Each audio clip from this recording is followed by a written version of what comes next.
আমি গিয়েছিলাম 27শে মার্চ বৃহস্পতিবার আলিপুর বাজারে মেলা দেখতে।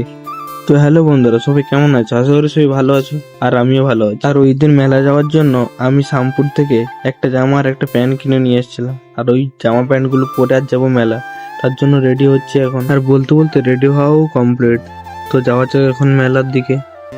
আর বলতে বলতে টোটো করে চলে এসেছি মেলার কাছে। মেলাতে গিয়ে দেখি অনেক রকমের লাইট দিয়ে সাজানো আছে। আর আমি একা যাইনি, আমার পিছনে যে ভাইটাকে দেখছো এ আর আমি গিয়েছিলাম। আর কিছুক্ষণ হাঁটার পর পৌঁছে গেলাম মন্দিরের সামনে। আর আমি তো মায়ের দর্শন করে নিচ্ছি, এবার তোমরা মায়ের দর্শন করো, আর কেমন লাগছে কমেন্ট করে জানাবে।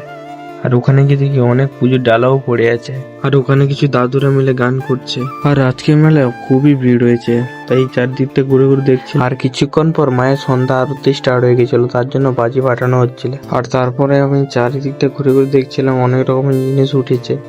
আর ওখানে ঘুরতে ঘুরতে দেখা হয়ে গেছে আমার কিছু বন্ধুদের সাথে। আর যাই হোক, মেলা গিয়ে ফুচকা খাবো না সেটা কি কখনো হয়? তো যাই হোক, এখন আমি ফুচকা খাই, দেখা হচ্ছে পরে ভিডিওতে। টাটা।